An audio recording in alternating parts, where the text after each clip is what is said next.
gente vive um governo progressista e a gente sabe que os Estados Unidos, agora, na gestão Trump, não morre de amores pelo Bolsonaro. A gente viu aí Eduardo e Michele ficaram para fora da posse, ou seja, toda aquela história de que eram convidados especiais, a gente viu que era mentira. Não que ele morra de amores pelo Bolsonaro, mas sim, ele quer um governo de extrema-direita operando no Brasil, independentemente de quem seja. Por isso também que o Tarcísio está lá levantando o dedo e se apresentando, olha, sou eu a bola da vez. Porque, de fato, vai haver uma tentativa de tumultuar o processo democrático brasileiro. Não acredito, sinceramente, em sanções econômicas, que é essas coisas que os bolsonaristas estão pedindo. Você acha que o Trump vai caçar o visto do Alexandre de Moraes, por exemplo? É um factoide que daria, com certeza, muito barulho no mundo. E, então, assim, não duvido, porque é um ato administrativo que o presidente pode tomar e vai criar um grande impacto midiático no mundo inteiro. Não duvido. Agora, sanções contra o Brasil, por conta da situação política do Brasil, não acredito, até por conta dessa questão que a gente falou logo no início, da balança comercial. Os americanos ganham mais dinheiro com a gente do que nós com eles. Mas sim, vai ter muita postagem de rede social do próprio Trump, do Elon Musk, do Marco Rubio, que é o secretário de Estado.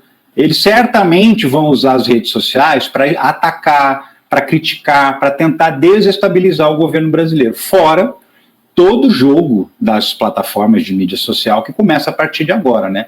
E praticamente todas estão envolvidas com o governo do Donald Trump. Então, assim, não que ele morra de amores pelo Bolsonaro, mas ele vai, sim, tentar criar tumulto, até porque a extrema-direita precisa do tumulto para sobreviver. Ela precisa ocupar as manchetes para tirar a atenção daquilo que ele realmente está fazendo por trás, que é aquilo que realmente prejudica o povo, que são as medidas econômicas, ambientais, a relação internacional dos Estados Unidos, que vai ser complicado. Para que isso não se torne protagonista do noticiário, vem os factoides. Então vem essa história aí do prefeito de Sorocaba, ele faz exatamente a receita da extrema-direita. Cria fatos para você rir dele na internet, e aí ninguém presta atenção no buraco de rua da cidade dele, ninguém presta atenção no sistema de água, ninguém presta atenção na educação pública municipal, porque está todo mundo prestando atenção nas palhaçadas que ele faz na internet. É o modelo da extrema-direita, não vou dizer bolsonarista, porque isso é internacional, né? Mas é esse modelo que eles adotam de fazer política, fazer o circo, chamar a atenção para que a gente não discuta os fatos principais. Então, acredito que é possível, sim, não duvido, que ele possa cancelar o visto do Alexandre de Moraes, mas não acredito em sanções econômicas, não. Agora, não é um erro que se cometeu com o Bolsonaro, porque quando o Bolsonaro assumiu, muita gente disse que ele seria domesticado. Não vai ser capaz de fazer isso, não vai ser capaz de fazer aquilo. Ele fez pior. Com o Trump, a gente não deveria estar mais vacinado de que ele vai fazer o que ele puder fazer, e que é melhor a gente esperar por uma tragédia do que ter essa autoilusão de que não é possível que o cara vai fazer isso. Não é essa mudança que ocorreu no mundo. Por exemplo, você deve gostar de ver filmes sobre o nazismo, deve estudar as coisas ali um pouquinho, quando aparecem, né, essas imagens são tão evocativas da Itália ou da Alemanha sobre Mussolini ou Hitler, e a gente sempre pensou, porra, isso aqui não vai se repetir. Quando a gente vê, tem um bilionário que na prática é um vice do Trump, né, aquele J.D. Vance nem apareceu, quem brilhou foi o Musk, fazendo uma saudação romana, né? Ele disse que não, tem um monte de gente aí passando pano, na extrema-direita, falando que na verdade ele pega o coração e joga para as pessoas, escambau, que não é uma saudação nazista, chamada saudação romana, que foi o Mussolini quem popularizou na Itália fascista, depois o Hitler roubou. Enfim, o Trump vai ser muito pior do que a gente espera? Eu acho que vai, e eu acho que, na verdade, existe um certo politicamente correto na imprensa brasileira, de uma maneira geral, em dizer, talvez ele não faça nada disso que está falando, talvez não consiga. Eu acho que todo mundo está esperando o pior, mas ninguém quer parecer pessimista. Todo mundo quer, vamos aguardar para ver. Mas, no fundo, eu sinto que todo mundo sabe, todo mundo espera que realmente venha o pior aí pela frente. Eu digo mais, assim, tudo aquilo que o Trump não conseguiu fazer no seu primeiro mandato, porque teve ainda algum pudor ou alguma resistência. Por exemplo, o muro lá no México, né, que o Congresso acabou impedindo ele de continuar fazendo por conta da não liberação do dinheiro. Agora ele não vai enfrentar essas situações. E agora também ele sabe, mais do que antes, que certos erros que ele cometeu, ele não pode cometer de novo. Isso vale para a extrema-direita brasileira se um dia ela voltar ao poder. Certos pudores que tiveram no passado não terão no futuro. Trump vai fazer o que for necessário. Ele vai, sim, incorporar aquele vilão que a gente acha que só existe no cinema, né? Porque eu até disse recentemente num vídeo, eu acho que o Trump, eu estou convencido de que ele não tem, assim, não está pleno nas suas faculdades mentais, para dizer o mínimo, né? E é o cara mais poderoso do mundo, que tem as forças armadas mais poderosas do mundo, que tem lá, ao alcance do dedo dele, um botão da bomba atômica. Então, obviamente, que as pessoas também, principalmente a classe política do mundo inteiro, né? Tem que ter um certo medo, por quê? Porque ele é capaz. Ele é capaz porque ele não é uma pessoa normal. E eu acredito que vai ser pior. Vai ser pior por quê? Porque as Forças Armadas serão comandadas nos Estados Unidos por pessoas muito mais leais ao Trump do que foi no primeiro mandato, porque justamente esse foi um dos erros que impediu ele de dar o golpe. Colocar nas Forças Armadas gente que defende a democracia. Dessa vez ele não vai cometer esse erro. Do mesmo jeito que, sei lá, se amanhã a extrema-direita voltasse ao Brasil, certamente os 3 comandantes das Forças Armadas seriam 3 golpistas, não seriam mais 3 militares que são democráticos. Isso não vai voltar a acontecer. Então, o perigo é ainda maior para nós, porque se eles voltarem agora, eles vão fazer o que não conseguiram, e a gente vai ver isso acontecendo a partir de já nos Estados Unidos. Quer dizer, ele entrou, já tirou os Estados Unidos da Organização Mundial da Saúde, já tirou do Acordo do Clima, já baixou algumas ordens executivas relacionadas à questão de gênero, de raça, para acabar com as discussões de direitos civis nos Estados Unidos. Então ele não vai... a crueldade do Trump, e eu considero uma pessoa absolutamente cruel, a crueldade do Trump vai ser exercida com muito mais empenho a partir de agora. Primeiro porque ele só tem 4 anos. Ele não pode se candidatar à reeleição, né? Se é que a gente a não ser que ele deu um golpe, né? Exato, se é que a gente vai ter uma eleição daqui a 4 anos. Eu lembro que na campanha eleitoral ele chegou a dizer que era para as pessoas precisariam votar nele pela última vez. O que ele estava querendo dizer com isso? Ele estava querendo dizer que ele só tem um mandato? Ou ele estava querendo dizer que não vai ter mais eleição nos Estados Unidos? Dá para acreditar nas duas coisas, porque a gente está falando de Donald Trump.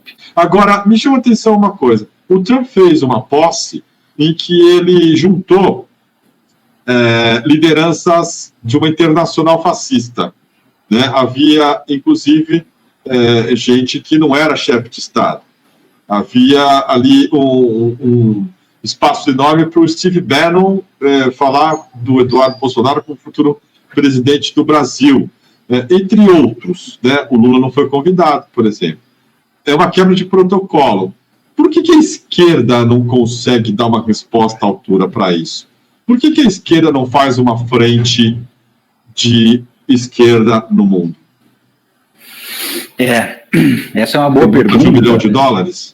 Essa é uma boa pergunta. Assim, na verdade, o que eu vejo aí? O grande problema é justamente o nosso limite ético.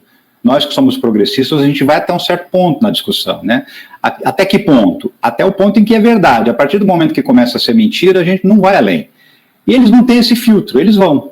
Aliás, eles navegam muito mais na mentira do que na verdade. E tem uma coisa muito importante, assim, Steve Bannon, embora ele esteja meio escanteado hoje pelo Trump, você vê, ele não participou diretamente do evento de posse, quem se destacou foi o Elon Musk, e os dois têm uma treta, né? Ele com o Elon Musk tem uma treta pesada, ele vive falando mal do Elon Musk nas redes sociais, mas o Steve Bannon está para os Estados Unidos como o Olavo de Carvalho está para o Brasil.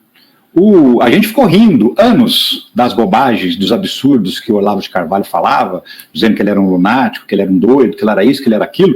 E, enquanto isso, ele estava ali inoculando o vírus do ódio nas pessoas e a gente não se deu conta de que isso estava acontecendo. A verdade é essa. Ele não é filósofo, porque ele não fez filosofia, ele não tem formação acadêmica. Sim, mas o Olavo era um gênio do mal, de fato. A guerra cultural que ele tanto falou e que a gente deu tão pouca bola, ela está aí, está acontecendo hoje. A gente está vendo aí o Conselho Tutelar, eles fazendo campanha para eleger conselheiros tutelares, fazendo campanha para eleger dirigentes do Conselho Federal de Medicina, da OAB, de outras entidades, infiltrando gente de extrema-direita em todas as estruturas das organizações sociais e políticas do Brasil. Isso está acontecendo a partir dessa idealização do Olavo de Carvalho. O Steve Bannon faz o mesmo papel.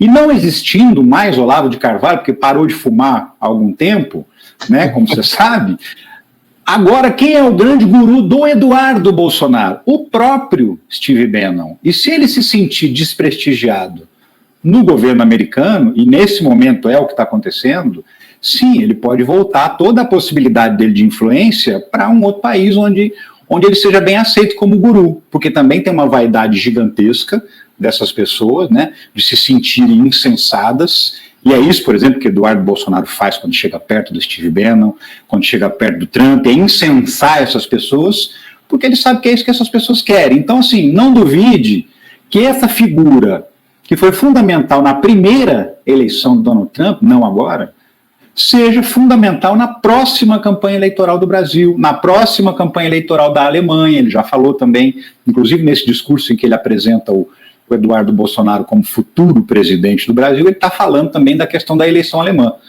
Então, assim, a gente tem que estar muito atento para esse movimento, e a gente não consegue se organizar como eles se organizam, acho que muito também por conta da nossa arrogância, viu, Kiko?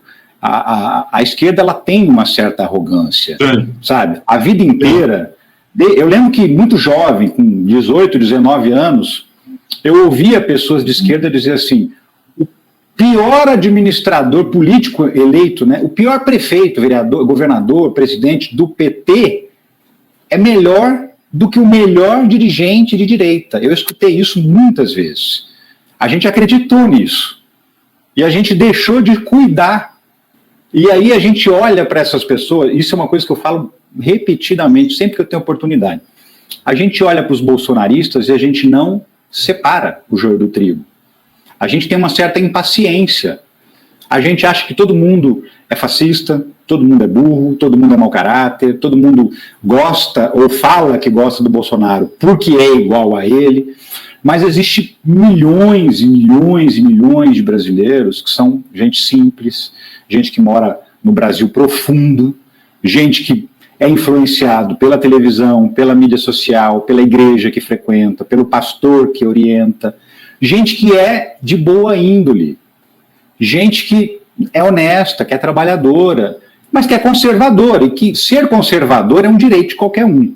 O problema é quando essas pessoas são levadas como massa de manobra, e aí a gente não consegue diferenciar quem é que, vamos dizer assim, o pastor desse gado, que são as pessoas que distribuem material pelas redes sociais, fake news, mentiras e manipulações, os políticos com mandato, porque a extrema-direita ela opera numa lógica muito parecida com o marketing digital, tem o funil, né, que no caso do marketing, o funil de vendas, aqui tem o funil político, para você atrair as pessoas para dentro dessa estrutura, você determina ali, você identifica uma dor, um incômodo, atrai essa pessoa para receber 1, 2, 3 postagens suas, dali a pouco ela virou bolsonarista. Eu lembro de uma pesquisa que foi feita nos Estados Unidos, acho que há 2 ou 3 anos atrás, em que pessoas que eram democratas foram expostas a dias e dias de conteúdo de emissoras de televisão que eram consideradas republicanas, tipo a Fox News, por exemplo, e republicanos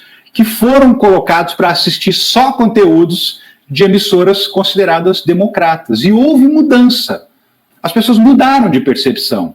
Então, essa exposição que a gente tem o tempo todo nas redes sociais, com os conteúdos que nos chegam, sim, eles mudam a nossa cabeça. A rede social é uma máquina de mudar de pensamento de massa. E não é à toa que o Elon Musk comprou o Twitter. Ele não comprou o Twitter para ganhar dinheiro. Ele comprou o Twitter para manipular a opinião da sociedade por rumo que ele quer.